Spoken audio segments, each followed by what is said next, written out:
are 2008 World Champions of Baseball. The Philadelphia Eagles are Super Bowl champions.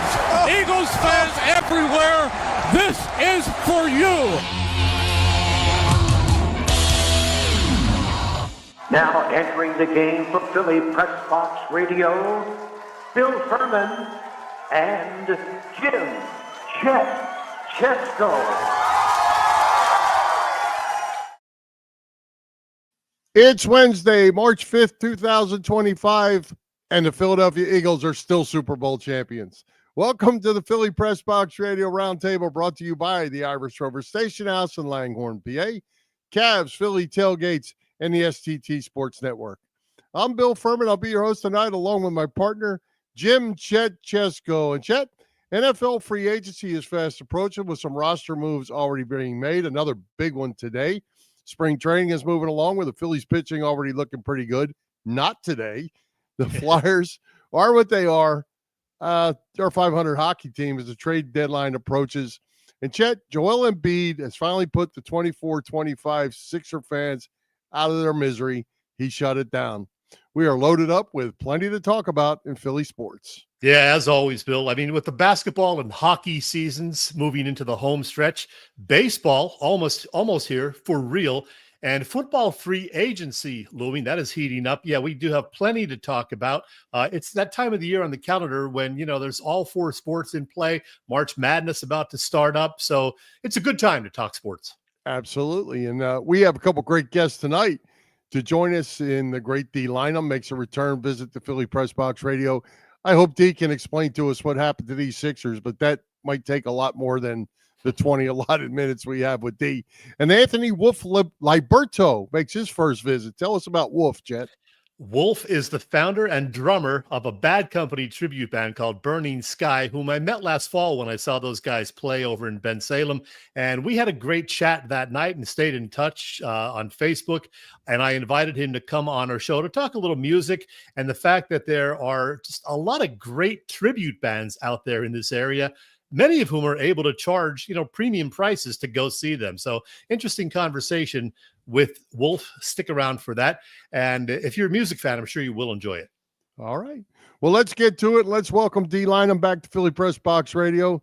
Dei, maybe we should talk about your golf game and not talk about what has happened to this Sixers team. But welcome back. Thank you very much. Is my camera on? Yep. Yeah, we got you. All right. We got you. All right, good. Hey, yes. Well, first of all, welcome back. Hope you had a nice birthday a couple of weeks ago and a nice vacation. You did throw our schedule off a little bit because we usually have you on your birthday week, but you chose to go to Florida and hang with some family instead. We understand. That's all right. That's really the only golf I've gotten in any recent time. So yeah, that was very nice. And in terms of the Sixers, I mean, obviously anything that could go wrong this year has gone wrong for them. And if I tell you they've had 38 different starting lineups in 61 games played, I mean, I've been around a long time. That number is crazy high.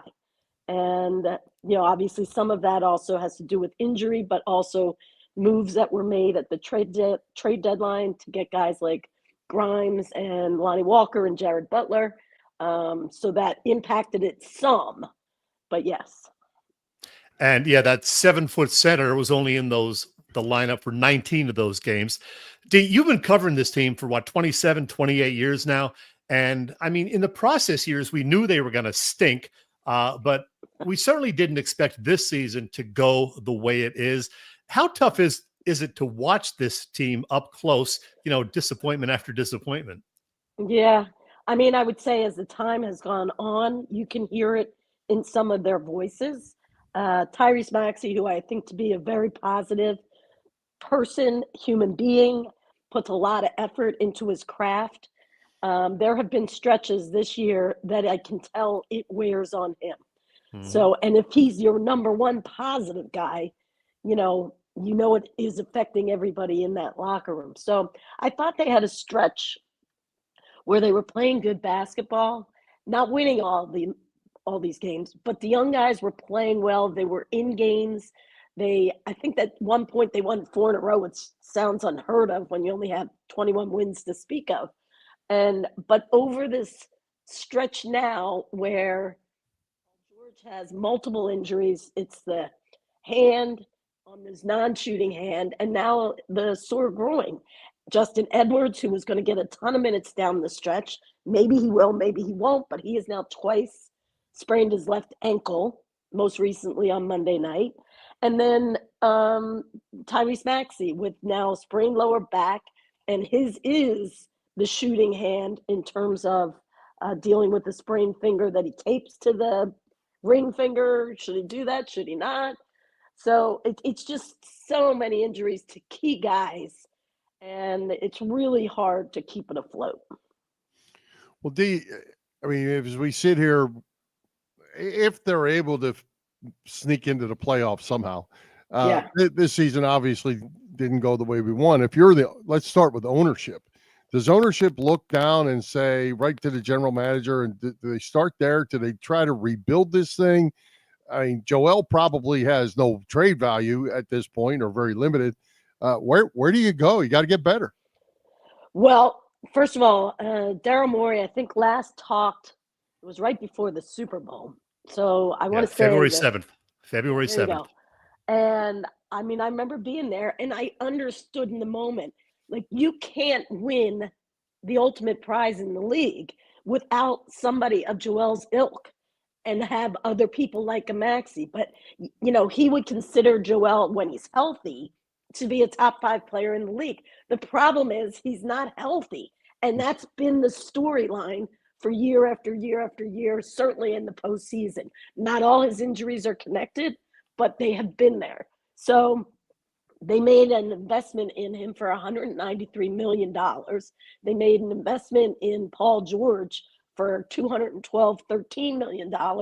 And they gave Maxey the max deal. So to me, those 3, you have to go with them again next year and hope that you do everything in the postseason, that not one of them is hurt come training camp. Now, until I hear how they're going to move forward with treating Joel, I think there's a little bit of mystery to that. And that's exactly where I want to go next regarding Embiid. I'm never going to understand the September contract extension for $193 million. I just don't get that at all. He played just 39 games last season, now 19 games this season before being shut down last week. So how do you think this is going to play out? What are they going to do with him? I know they're working on it, supposedly. So first of all, just to go to the contract extension, because a lot of people, like, why would you do that? Part of it is not wanting to create with your star player. And if he wants to negotiate and you say, you know what, we're going to put that off till next year. The other thing, had they waited, so he got 3-year extension. Had he waited, they would have had to give him a 4th year. And my point is, it's a year later with a guy who already has problems in terms of staying healthy, and now he's a year older also, and I got to pay him for a 4th year.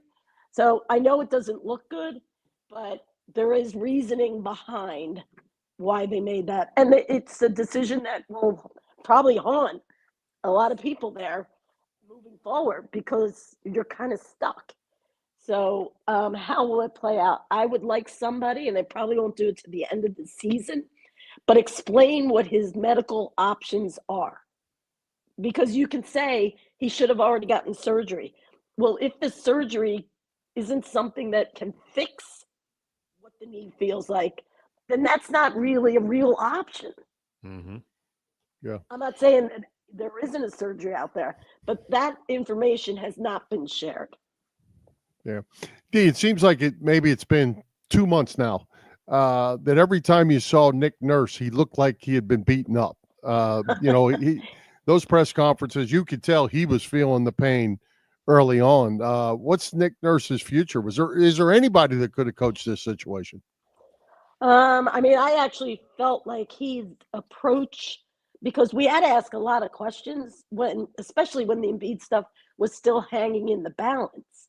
And, that gets old for that guy to have to answer every day. I remember when Brett Brown, he used to be the one who had to be out in front of everybody, having to take all those kinds of questions.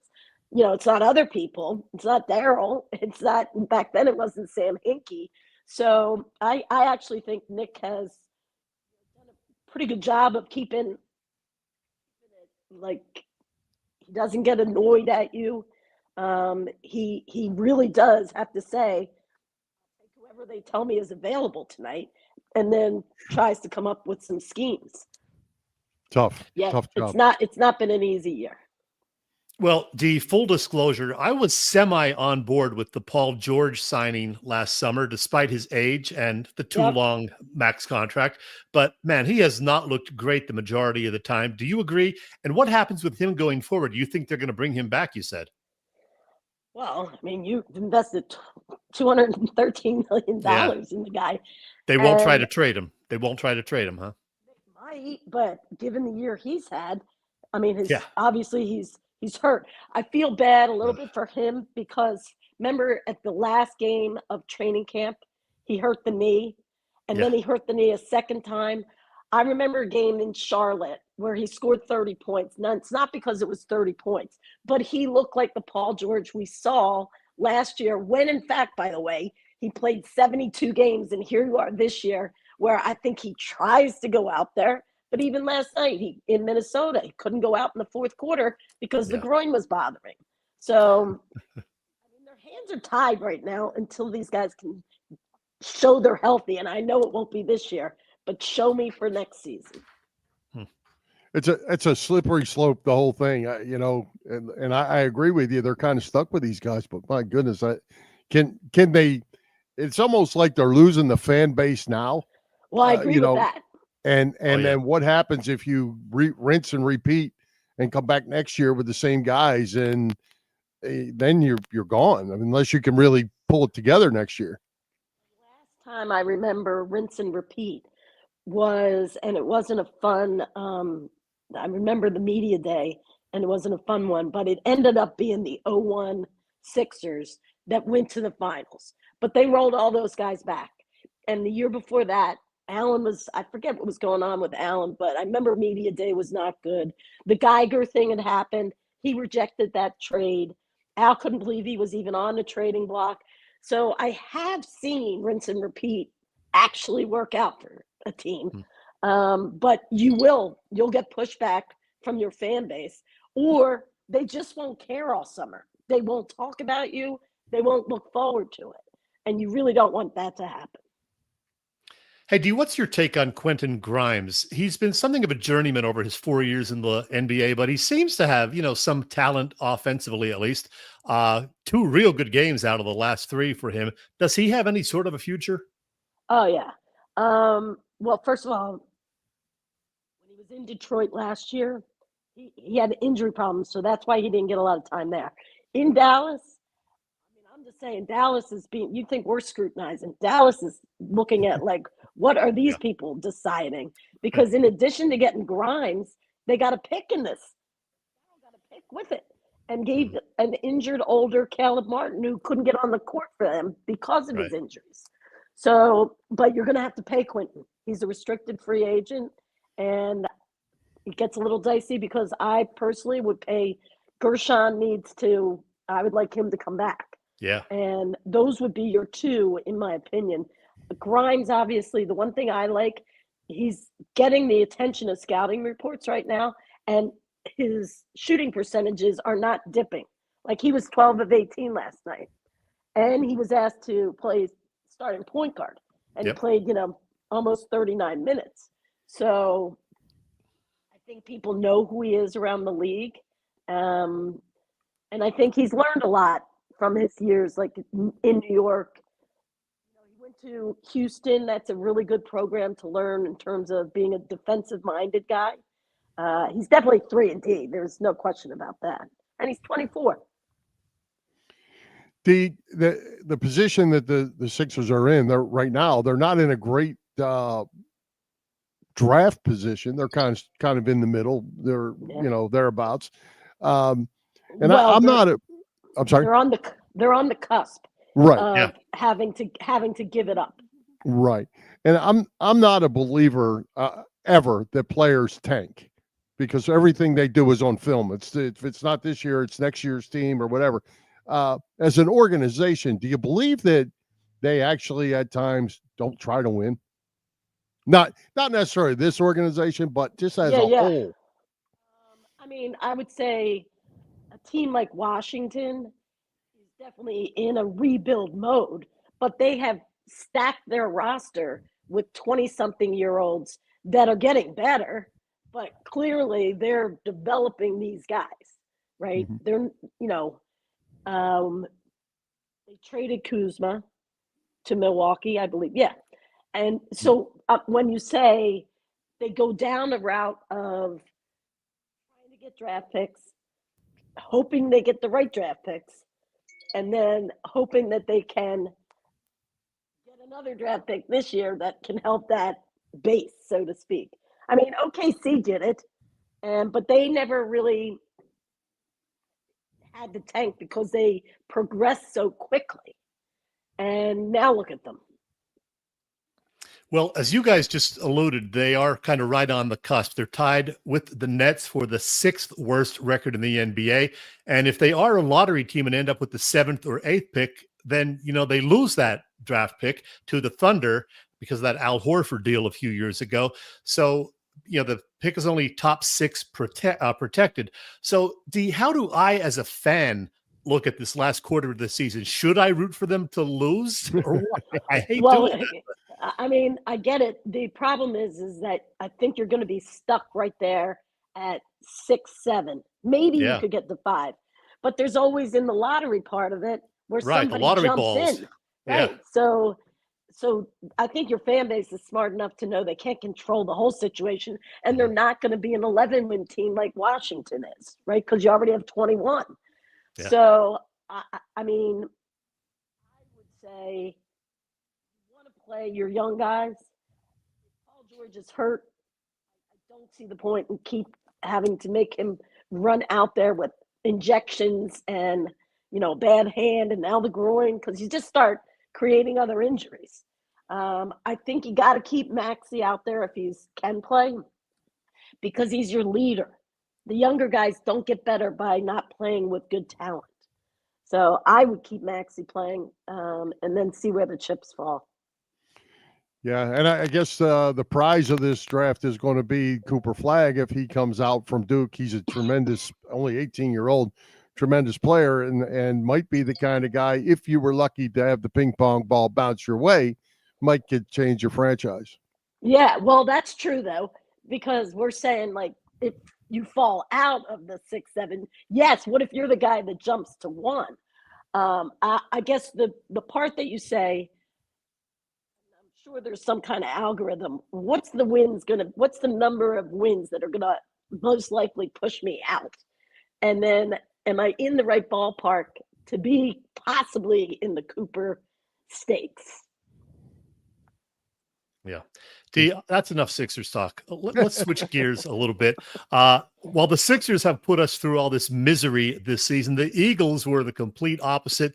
Were you surprised at how good the Eagles were? And do they have enough to, continue this to next season? Looks like Howie Roseman knows what he's doing.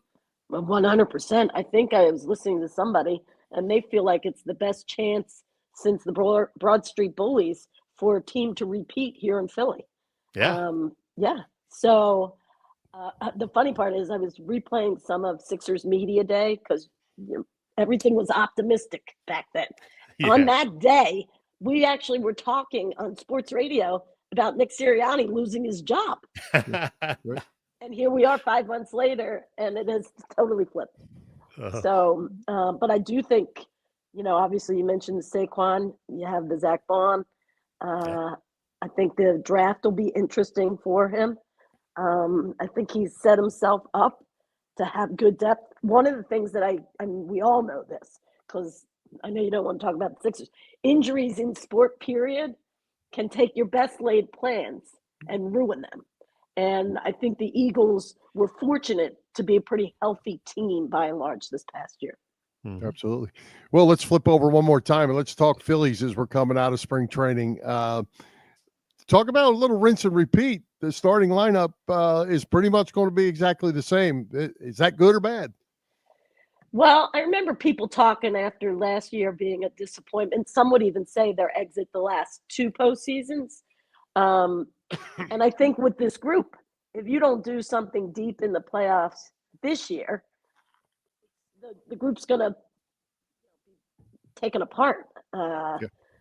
So I think they know that. I think they've known they had this opportunity for 3-4 years, and it just hasn't worked out yet. That first year was super fun, and I think that superseded expectation. And then now you have expectation, and it just hasn't worked out. So we'll see. Hey, D, one final basketball question from me. Who comes out of the East this year? Boston again, or will Cleveland actually get there, or somebody else? I think Cleveland has a chance. They haven't. Look, when you get into a series, obviously things can change. I get the analytics tell Boston, and they won last year. Shooting the 3 is okay at the rate that they do it. I personally don't think that that's the best method. Now, they average 48 3-point attempts per game, and they make 18. The Sixers are going to go in there tomorrow, and they make on average 12 and a half. I mean, that's a lot of, you got to go find some shots. You got to get to the foul line. You got to turn somebody over. So, but Boston believes in that. And, it is on a night where they're dropping 24 threes on you. You're saying, how do I make up for that? But I think Cleveland, I like their team, and I think they're very well coached. So I think they have a chance. Okay. D, one final question for me, and this is the great social media debate. Where does LeBron James fit in NBA history? He just became the first to score 50,000 points. Yeah. That's pretty impressive. And 40 years old. And you'll see people say he's the 6th best player ever, or he's the first, or he's the best. You've watched him. Oh yeah. I think part of it is the longevity and his professionalism at 40 that's still able to produce like he is, right? Michael stepped away from the game and then came back. Now, granted, he had the 6, rings.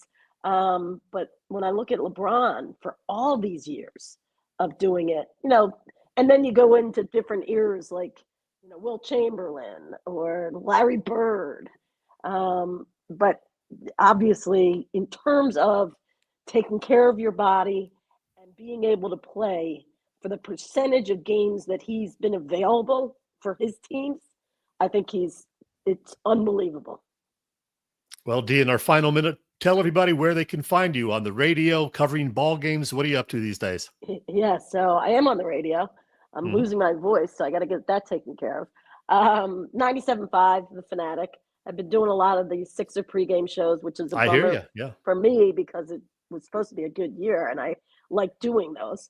And then I have my Saturday, Sunday, if there's not a game on, Saturday or Sunday morning. And then I still call the Blue Coats and the Go-Go down in Washington. So I stay busy. All right. Well, D, we certainly appreciate, as always, taking the time to join us. We always enjoy having you. Thank you so much, guys. Next year, I'll get back on track with the birthday. All right. Sounds good. There you go. Thanks, D. Thank you. Take care. All right. Hey, Chet, before we move on, I want to take a minute and give a shout out to one of our favorite listeners, watchers, followers, Joe Bonder. Joe had some pretty serious heart surgery this week, unexpectedly. And, Joe's always on watching us. And I don't know if he's with us live tonight. He's alive tonight. That's good. We don't know if he's listening live, but he will definitely be listening. We want to give a shout out to Joe. He's in the hospital after a pretty extensive heart surgery. And Joe's here. One more. Phil Stifel's wife had some. Oh, look at that! Way to go, Joe. Joe's here. Good to see you. Our man Phil Stifel, his wife Melissa, had some medical issues. She's was in the hospital this morning getting things taken care of. So we wish Melissa the very best. And plus, she's got to put up with Phil. So Yeah, and one other of our followers, Ambrose Reagan, he also had surgery yesterday too on a leg and foot injury. He got hit by a car up there in New York City. How crazy is that up where he lives? Yeah. So, yeah, And shout out to all you guys. I saw our friend Robbie Ellis last week, and she's doing well. She had cataract surgery, or was it cataract or glaucoma? Glaucoma, I believe. Yeah, glaucoma. And she was doing very, very well. So it was great to see Robbie looking good and enjoying some live music. Chet, we can't have an injury list every week. We can't have that. Everybody needs to get better and do better, and hopefully everybody's on the mend. So, yes, sir. But we did want to give a shout out, let everybody know that we are thinking of them. That's for sure. Yep. All right, Chet, as everyone probably knows, we are now, Philly Press Box Radio is part of the STT Sports Network, as in Set the Trends. It's a network set up by our pal, Phil Stiefel, as you just mentioned, host of the terrific Trending in the AM show that you can find every weekday morning on the STT Sports Network YouTube channel. Check out Phil and be sure to subscribe to the channel. Phil's show is on there, and so is ours. Yep. You can find Philly Press Box Radio there in addition to our own YouTube channel and on our Facebook page. Again, it's the STT Sports Network, setting the trends for what sports talk should be. Hey, Chet, tell us what's going on over at the Irish Rover Station House. It's getting ready to be St. Patrick's Day. And they call her the Irish Rover. If you're a viewer or listener of Philly Press Box Radio, you know that our longest running sponsor is the Irish Rover Station House. And since it's March, this is a big month for that great bar and restaurant. Let's talk about it with our friend from the Irish Rover Station House. It's Christina Gaskill. Hey, Chris, how are you? Hey, Chet. Chris, it seems like we were just a couple of weeks ago talking about the ugly sweater holiday party, but here we are now preparing for St. Patrick's Day. And for an Irish bar and restaurant like you guys, that is much more than a one-day event. I'm going to give you the floor to tell everybody what is happening at the Rover between now and the 17th. Thanks, Chet. We are so excited. It's very green here if you haven't been in yet. We debuted our March cocktails. The fan favorite this time is our Lucky Charms Martini. It's got those tiny little marshmallows on it. It's quite adorable. People are loving it. But we are starting our big St. Patty's Day week next week, starting on Tuesday. And then as the weekend comes up, we'll have live music and Irish dancers Friday, Saturday, and Sunday. And of course, on Monday, we'll have all of the festivities. So there'll be music all day. There'll be Irish dancers, tons of Guinness, tons of your favorite Irish food. And if you're not into the big crowds that we'll be seeing over the weekend, come in Tuesday through Thursday. We'll be serving all of the corned beef and ham platters you could possibly eat. And of course, Guinness as well. Wow, lots of fun over that whole period of time leading up to the 17th for sure. Now, the following week, March 25th, you have another one of those paint and sip events. And if I'm not mistaken, those are always very popular. Yeah, they sell out real quick, so don't wait to get your tickets, but it's just a great time to get out. It doesn't matter your skill level. Everyone just comes and have a good time. We do specialty cocktails that night. We do a discounted food menu, so there's tons of options for you. All right. Well, Chris, enjoy all of the festivities, and I'll see you real soon. Thank you. Good to see you. Hi, I'm singer-songwriter and diehard Phillies fan Chuck Brodsky, and you're watching Bill and Chet knock it out of the park on Philly Press Box Radio. Go Phils. Very good. Oh, yeah. Let's get back on the air here, Bill. There we go. Yeah, very good, Chuck. Thanks for joining us. Appreciate the shout out. Hey, Chet, the Eagles opened the vault for Saquon Barkley. They followed it up today with a signing, or at least the announcing of the signing of Zach Bond. They've released Darius Slay and James Bradbury. It looks like they're parting ways with Kenny Gainwell. There's going to be a lot of new younger birds coming around this year, I think. Yeah, it seems that way. I mean, first of all, congratulations to Saquon, $41.2 million extension, $36 million of that guaranteed. That ain't bad. Highest paid running back in NFL history. That's nice. And yeah, regarding Bradbury and Slay, well, neither a surprise, although some speculate that Slay could be brought back under a cheaper deal. We'll see. Going to be an interesting next couple of months. Of course, today they did get the Zach Bond deal done, or at least according to Adam Schefter, that is the case. So Zach is getting paid very handsomely. Did they overpay? Who knows? But my trust is in Howie. Yeah, who knows what overpay is? You know, you look at the numbers and they're all overpaid. So, you know, but in the league we're playing in, the world we're playing in, it is what it is. Becton next. I'm going Becton next. Got to get that one done. Yeah, I think we're all, assuming that Josh Sweat will be gone, as will Milton Williams. But Becton seems like I hope not. Milton Williams. They're not going to bring all three of those guys back, certainly. But Becton seems like he really wants to come back to Philly, and I think they may get that one done. But yeah, the two D linemen, I don't think it's going to happen. Yeah, I'm thinking they got a chance to get Milton Williams back. Josh Sweat is probably going to get a big long-term deal. I really believe that there's some hometown deals here. These guys like playing for the Eagles. Sure.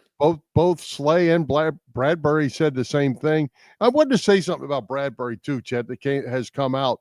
He kind of got in the doghouse with Eagles fans for a while, and he lost his job and all that. But they said nobody was any more important in that locker room than James Bradbury with those young kids in the defensive backfield. That he was their go-to guy, and he was the consummate professional, even though he wasn't on the field. And that's great to hear for me. Yeah, I did hear that. That was good to hear. So, the guy didn't get to play all year, but, he was helping them out, and that's great. And look at the year they had, that defensive secondary. Very, very nice. Hey, one other thing, I don't know if you saw this. There was a report this morning, a couple of people reported this, that Brandon Graham re-tore his left triceps in the Eagles Super Bowl win. That was according to Derek Gunn and somebody else. Derek Gunn said it on 97.5 this morning. So I don't know if that's going to, definitely put him toward the I'm retiring decision or not. But how about that? Yeah. I mean, it's great that he played. I guess he played through it. I don't know when it happened and how much he played afterwards. But, I think it's time. Brandon needs to move on. Yeah. He's whatever. He's got 18, 17 years in, whatever it is, and 2 Super Bowl. More games than anybody else in Eagles history. And 2 Super Bowl champions. There's certainly nothing for Brandon Graham to prove here in Philadelphia. He's not a Pro Football Hall of Famer, but he's certainly an Eagles Hall of Famer. It's time for him to go, I think. Yeah. And another couple of reports in recent days said the Patriots are very interested in trying to acquire A.J. Brown from the Eagles. I can't imagine the Eagles making any kind of deal for that to happen, but the Patriots seem to think that, it can be done. Yeah, I saw that too. I don't know. I don't believe it. I don't know what they have to offer besides a pile of number 1 picks to even consider that, for the Eagles to even consider that. You're not getting rid of A.J. Brown. You'd be crazy. Yep, I agree. Hey, I do. Bill, go ahead. I wanted to ask you, have you been to Lambeau Field in Green Bay? Yes, I was there this year.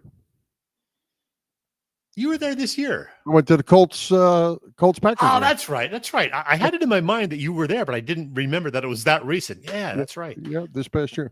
Why are you going? Because, well, the Eagles are playing there this coming season, and I'm seriously thinking about it, but only if it's in September or October. Well, that was one of my stipulations too. I am not a cold weather guy. Unfortunately, it was September. It was great, and a lot of real neat places right around the stadium to eat and hang out, and bars, restaurant type places. You can have a little fun there. I know Robbie's been there. Robbie told me the other night, as a matter of fact, that she had a great time out in Green Bay. So yeah, that's definitely on my bucket list. Yeah. So I want to check out the away schedule too and see what's coming up. Hey, I wanted to ask you, if you're sitting here right now, what is this? This is early March, first week of March. Yeah. So the draft's still a bit away. What position you drafting? I'm not going to ask you a player, but what position you drafting? Wow. This is not the position, and I've got a player. This is the first year ever that the Eagles really don't have any major position of need in my mind. Wow. Tight end, a possibility, or you can never have too many great defensive secondary players. They got the 2 young cornerbacks, maybe a safety. So I'm going to say tight end and safety. How about that? Yep. You're going to pick 32nd. So right, exactly. So, I'll tell you what, I am locked in here to make a move, to trade up, as long as it doesn't cost you too crazy, get into the top 10, and I'm taking tight end Tyler Warren of Penn State. Oh, yeah. I mean, I would love that, of course. But, yeah, you would have to certainly make a deal to move up to get him. And, Howie can do that. So, Yeah, that's my has target. my support. Dallas Goedert is 30, get ready to be 31, I believe. And I think he's on will be on the last year of his contract. Yeah. I can't see them signing him after next year. No matter what kind of season he has, he's not going to get a long-term deal at 31. So I see the tight end position as a position of need moving forward, and that's my target if I can get Tyler Hey, Warren. we actually agreed. I said tight end and safety, so there you go. Yep, I do agree with you on that one.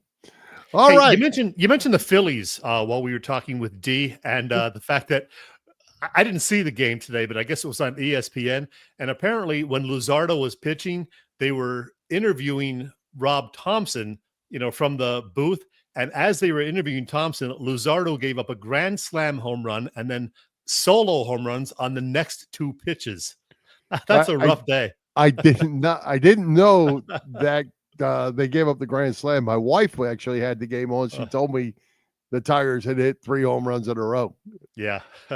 So he gave up 6 runs today. Zach Wheeler gave up 6 runs yesterday. Yeah. I'm not concerned about either. It's March 5th, and I think they're both going to be fine. Meaningless. One thing I am concerned about, though, Ranger Suarez. He threw, I guess, yesterday, only thrown 89 miles an hour on his fastball. Yeah. Remember a few years ago, he was throwing 94, 95. Last year, he was throwing 91 and a half at about this time. 89 now. Yeah, so 89 might not make the roster. Yeah, that's not good. So maybe he's just, ramping up like Joel did. Hopefully it'll work out better than Joel's ramping up. Well, it's funny you said that because I was just going to follow up the other comment and say, yeah, isn't it something that guys are now coming into spring training throwing 98 on opening day?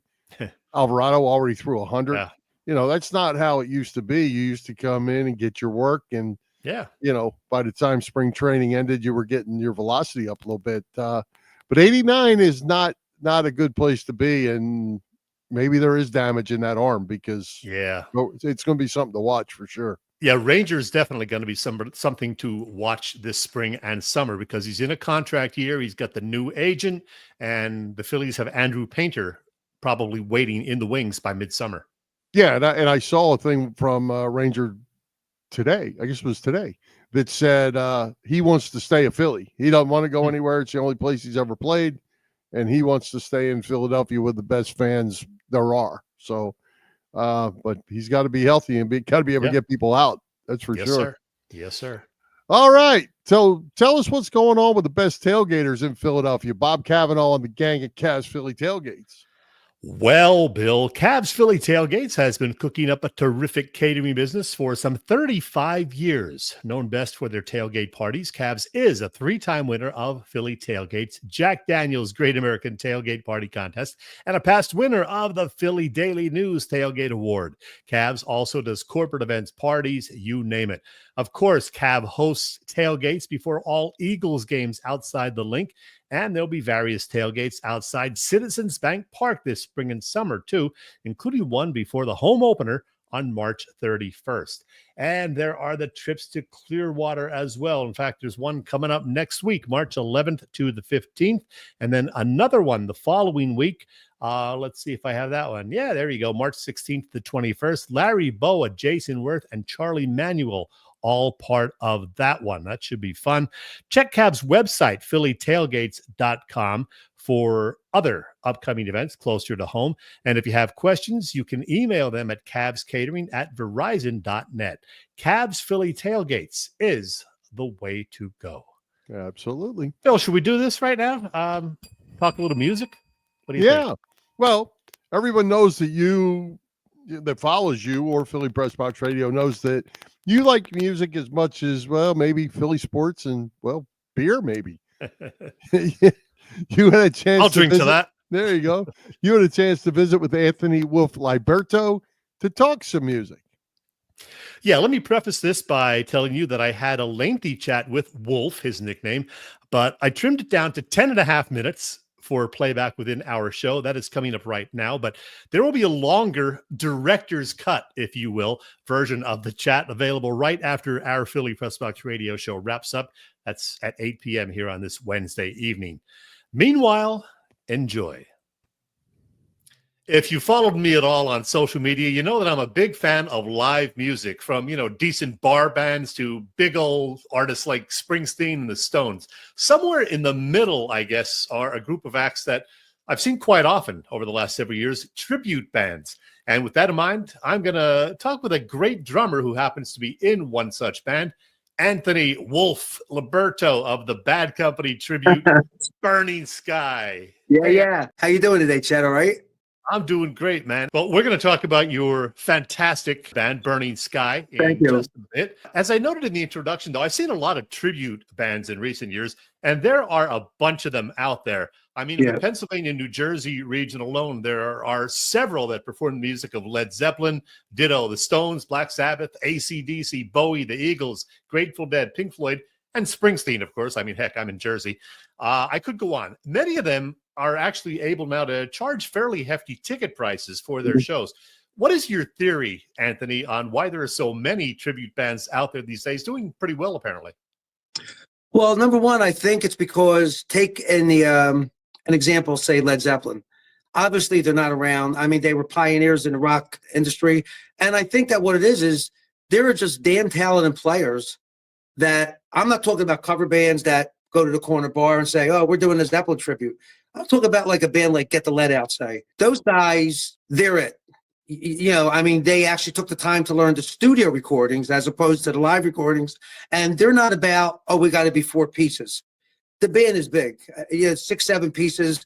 They do their acoustic set, the triple neck guitars, the banjos, the whole nine. So I think what it is that the market for tribute bands actually exploded when these tribute bands, they've been around for a while, even before there was the market. And I think that owners just started to recognize, hey, there are people that are big fans of these classic rock bands mostly, and they can sell tickets. And lo and behold, it's really the truth. Get the Lead Out, for an example, is probably, in my opinion, a semi-national band traveling around in a tour bus, both coasts, whole road crew. They're really, really doing it. And I just think that they kind of set the precedent, I would like to say, and the whole market just exploded with tons of Zeppelin bands, tons of Journey bands, tons of whatever. But I got to tell you, no matter what configuration of the Zeppelin band, say, for example, they all work and sell tickets. So I think that owners came to realize that the cover band thing's good. I play in cover bands, still do some freelance work, but the tribute band is like, if you want to go see a specific act and a nice concert atmosphere, then you want to go see your tribute bands. Close your eyes, you think it's them. Yeah, that's my theory as well. There are just a lot of geezers out there like me who still enjoy hearing these songs performed live. And for the most part, these tribute bands get it done quite well. I've seen Get the Let Out 7 or 8 times. So oh my God. Yeah. Well, I mentioned all those bands a moment ago, but I did not mention there being any Bad Company tribute bands. And quite frankly, I didn't know any existed until about 1.5 years ago when I saw an ad for Burning Sky. And as a huge Bad Company fan, I was thrilled to see that you guys existed and then to actually see you guys in action last November. But let's get to the origin of this band. What happened first? A bunch of guys deciding to become a band, or you deciding you wanted to assemble a Bad Company tribute band? How did it happen? Well, this is exactly what happened. So I mentioned earlier that I played in cover bands a lot. That's how I make my career. I'm a full-time drummer, been playing in all those Royal Caribbean and everything. So what happened was that when I saw the tribute band circuit coming to life, I really didn't know what to do, to really be honest with you. I said, I want to do this. So I started looking on YouTube, and I noticed that there were some Bad Company bands back 9-10 years ago, maybe a few years ago. And I'm looking around and I said, there's all Zeppelin bands, Cheap Trick, Journey, Leonard Skinner, it goes on. I said to myself, if I start a Zeppelin tribute band, because I'm a really big fan, what am I going to do different to get my little niche in the circuit? So I was like, you know what? I think Bad Company might be a good bet. I said, if I could find the musicians to pull it off, because I'll get to this in a minute, but the music is a lot harder than it sounds. But I did. what I did was I found individual players. We were all on the same page, and that really helps a lot. And we just started right in the basement learning song one. And the thing about these guys are that I really got to tell you is we're just not a band that covers Bad Company. The two guitar players worked and still work umpteenth hours on recreating the guitar sounds, actually trying to get the studio sounds, and the whole band the same thing. The bassist, myself, keyboard player, we were all on the same page. We're excited about it. And I just went for it. I said, and believe me, not that I didn't get any flack. People are like, what are you starting a Bad Company tribute band for? I said, well, you know, obviously Zeppelin and Journey have, I would say, which is phenomenal.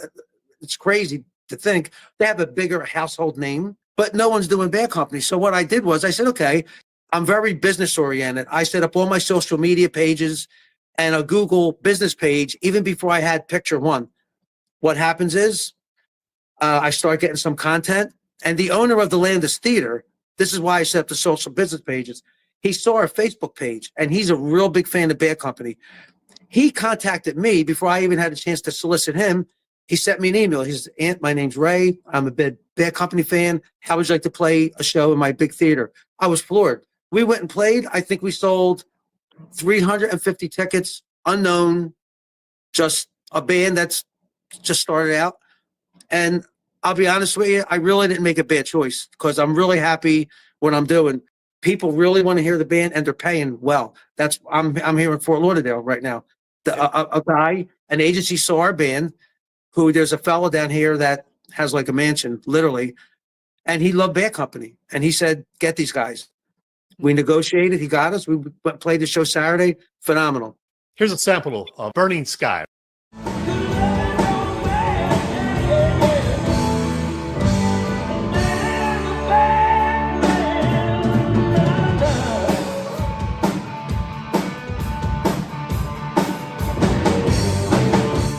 Hey, back in December, in connection with Paul Rogers' 75th birthday, I put out a poll asking people for their favorite songs that Paul sang, whether with Free, Bad Company, or The Firm. And you, Anthony, didn't vote. So I'm going to ask you again, what is your personal favorite Bad Company or Free song? Well, sorry about that, Chet. That's okay. I must have missed it. So Bad Company, my personal favorite song, one of them is Deal with the Preacher. I really love that song. I mean, obviously there are other songs, Feel Like Making Love. That song for me just has like a special energy to it. Some people call it a B-side. I just like that song because it's energetic, just the arrangement. All Bad Company songs, in my opinion, there's really well-written songs. I like that one personally. The Free song, the one I personally like, is called Wishing Well. That has a lot of energy, and sometimes we use it to open up the show. And The Firm, I obviously like that because Paul Rogers, the Jimmy Page thing, any one of their songs. You know, we do Radioactive. We're actually working on learning Closer. We're trying to use that. Really difficult songs, but we're going to get it down, and we'll add them to our playlist as well. Well, it looks like you guys have a pretty busy spring and summer. Yeah. Thursday night, you're at Sweeney's in Northeast Philly. Great venue for bands, by the way. I've been to Sweeney's often. Any other shows you particularly want to plug? Yeah, we actually have, so besides Sweeney's, we have two shows at Gus's Crab Shack. That's on June 15th and August 15th. We also are playing a show in Lock Haven, Pennsylvania. I guess it's like a township show. That's on Sunday, July 13th. In October, we're actually going to be going to Wisconsin. There's a fellow that contacted me. He's having a Rocktober event, and they haven't had any Bad Company tribute bands in that area. So he actually called me up, and he said he likes to deal with the band leaders one-on-one. We worked out the money, the situation, living the quarters, all that stuff. And he listens to the people in his theater, you know, I guess his customers. He said personally, he wasn't a big fan of Bad Company, but when he went looking around for a Bad Company tribute, the people in his, I guess, theater group or whatever, he said, no, we want them, meaning us. I was like really flattered when he told me that. And he said, look, here's your deal. I have a 9-bedroom band house that you guys could stay in. You could come in a couple days earlier if you want. Wow. So we're really looking forward to that. And he said, you know, you guys are probably going to sell out both nights. I said, okay, you know your theater. I was never in Wisconsin before, so that's okay. That's awesome. Bad Company is finally a Rock and Roll Hall of Fame nominee. Sum it up. Why is Bad Company Hall of Fame worthy? You got arguably one of the best singers in rock and roll. Boz Perrell, who used to play bass for him, he passed, wrote a lot of the songs. You know, that band is just super talented. They were called a super group in the 70s. Every song, well written. I don't think I ever heard a Bad Company song, to really be honest with you. Yeah, they're just a very talented band. I don't know why they haven't been in the hall sooner, but I hope they get in. So that's why. Talent. Hey, we are out of time. If you're a fan of Bad Company or just seeing live music in general, catch Anthony's band Burning Sky this Thursday at Sweeney's in Northeast Philly, or March 22nd. March 22nd at Well Crafted in Lansdale. You won't be disappointed. Thanks a bunch, Anthony. You're welcome. Thanks for having me, Chet.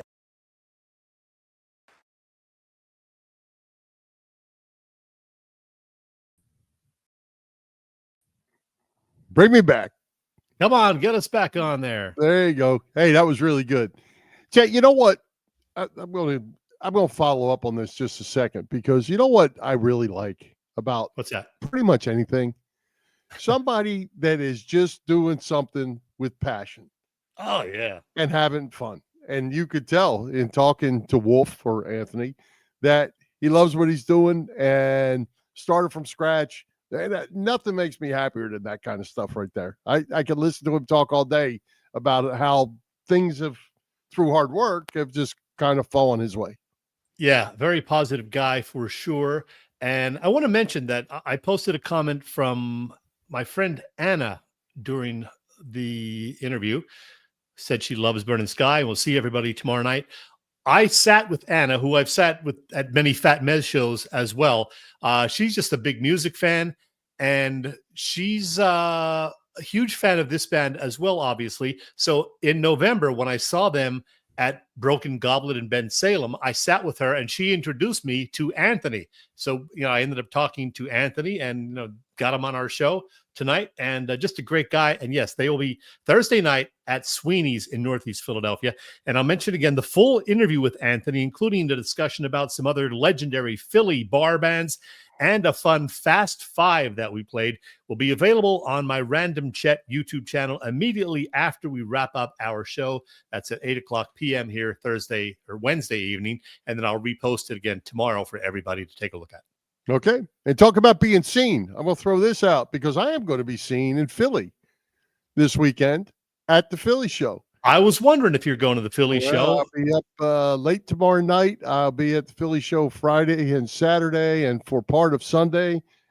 Check us out. I'll be at with Chip at 118 Sports is the name of our booth, and it's booths 123 and 222. They're kind of odd numbers, but it's the way they're arranged. Stop and see us. Anybody comes into the show, it's going to be jam-packed with a ton of Eagles going to be there, but stop by and say hello. Now, Bill, do you get a discount on the $400 Jalen Hurts autograph? Nope. Stand in line just like everybody else does. Yeah, but there's going to be a lot of other guys. If you want an Eagles autograph, Paris Campbell is there. He's only $40. Only for Big Dom is $60. I know. And you can get a photo op with Nick Sirianni and Big Dom together. How's that? Yeah. You're only in America do you pay $60 to get your picture with a security guard. And that's all I got for that. All right. Hey, great guest tonight at Dei Lynam and Anthony Liberto. Who's coming to Philly Press Box Radio next week? Next week, Bill, he may have officially retired last summer, but he is still a busy guy with lots going on in all different areas. I'm talking about the Prof. Yeah, Glenn Macnow, former WIP host for many, many years, great Philly Inquirer writer for many, many years. He will be on with us live next Wednesday to talk about the Philly sports scene and maybe, Bill, just maybe, a question or two about beer.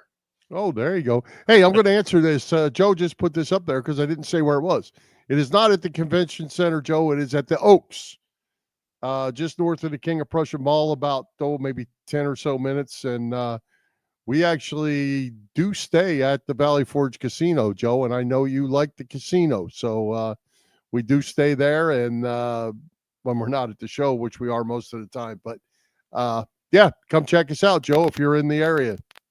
I have been to that convention hall or whatever it's called at Oaks for, I think, 3 different Monster Mania conventions. And that place is huge. They have a lot of area inside. So, and it's going to be packed, as you know. Yeah. Yeah. And actually there's several, they usually have several different events. It's that big. It is huge. The memorabilia show is huge, and there might be, a home show or gun show or something in another building, whatever, that's attached right to it. So yeah, it does get pretty crowded. Hey, Chet, I want to touch on the Flyers. They keep teasing us with some solid hockey, then turn around and have a bad game like last night when they kind of just stunk the place up right from the start. They're a 500 team, and making the playoffs at this point is going to be a struggle. The trade deadline is Friday. I'm not sure what's going to happen here. They came out of the break, the Four Nations face-off break, showing signs of life. They got 7 out of a possible 8 points in their first 4 games back. Yeah. They scored 6 goals in 2 of those wins, only to play a stinker Tuesday night. Sam Harrison started in goal, did not look good. I think he gave up a couple of soft goals, 3 goals. 3 goals in 5 shots. Yeah, and they were all soft. Yeah, that's not good. That's not a good percentage. Yeah, he got pulled, lost to Calgary. And now Thursday night, they're going to welcome the team with the best record in the league into the center, the Winnipeg Jets. And Bill, I was checking out their schedule. I don't know if you've seen this, but take a look at this. I've never seen anything quite like this. Let me see if I have it here. I thought I did. I thought I was putting it up, as a matter of fact. There it is. Yeah, the Flyers played their first of 7 straight home games on Tuesday night. And then that's through mid-March. And then later in the month, they have 5 straight road games. That is bizarre. I've never seen a 7-game homestand. Yeah, it's the longest. It's the longest homestand of the season, that's for sure. But you know what's disturbing, Chet? You look at all them games on ESPN Plus. Yeah, which a lot of people don't have, including me. That's right. That's right, and that's frustrating as all heck. Now I know some of them are also on, the NBC Sports Philly, but some are not. And that pisses people off. And a couple of Phillies games are going to be on, I guess, Apple TV Plus this spring also. And people like to complain about that too. Yep, absolutely. I don't like it either. And hopefully the Flyers can pull this thing off. I see the playoffs not really happening at this point. Yeah. They've got to jump about 4 or 5 different teams to even get to the last spot. Going to be tough to do. And, they're 500. They are what they are. And I don't even know at this point if you say that they're better this year than last. Not so far. No, they are not. In fact, they might end up with a few less points in the standings than they did last year. We'll see how that works out. But you mentioned that Friday is the trade deadline. Last night, Joel Farabee and Morgan Frost were back in town with the Calgary Flames. Yep. Do you expect the Flyers to make any trades before? I don't know who you trade. I don't know who their trade bait is. I heard them talking last night on the game. Rustalainen, the defenseman, looks like he's a target that some teams are interested in. He's not going to be a deal breaker. You're not going to get a star for him. You might trade decent player for decent player there. So I just don't know who you're really ready to trade at this point. Yeah, I don't know. And I don't know, how the guys want to approach it either. So I don't think they're going to make any big moves to bring talent in to make a playoff push, because I think they know that they're not really, cup contenders just yet. I think they're more likely to, trade somebody for draft picks or whatever to think about the future. Right. I think that's the only way to do it, is continue the rebuild. And they're going to tell us at the end of the year, we told you this was a process, this was a rebuild, and hang in there. We're going to keep getting better. We'll see. Well, we hope it goes better than the Sixers process. Yeah, I shouldn't have used that word. That probably wasn't the right word to use, because anything's going to be better than that debacle. Hey, Bill, I want to mention that while the interview was playing, I think Joe Howe was disappointed because Joe thought that I was going to be talking about the Oscars, but I didn't. It was my random chat was instead an interview with the music guy. But speaking of the Oscars, let's not. No, you said nobody watches. Oscar Robertson. Let me just say this. Ratings were up for the second straight year. 19.7 million people watched the Academy Awards. That is a 5-year high, Bill. So take that, Furman. I would find those numbers hard to believe. The only one that would have published those numbers is whatever network it was on, and they just made that up because there ain't 19 million people that care. 19.7. I have a lot of friends who care. We were texting back and forth during it. People do care, Bill. And congratulations to Anora, the best film of the year. Good film, by the way. Joe, Joe was in the hospital and had nothing else to watch if he watched it. Thank you, Joe. Come on, Joe. All right. You ready to wrap it up? Wrap it up. Let's go. All right. Let's thank tonight's special guests, Dei Lynam and Anthony Liberto. Our sponsors, the Irish Rover Station House, Cavs Philly Tailgates, PPCC, 118 Raz Room. For Jim, Chet, Chesko, this is Bill Furman. We hope you enjoyed the show and we'll join Philly Press Box Radio next Wednesday, March 12th at 7 p.m. You see us live on Facebook or on our Philly Press Box Radio YouTube channel and on the STT Sports Network YouTube channel, and listen on Apple Podcasts, iHeartRadio, and all the others. High hopes, Philadelphia sports fans. High hopes.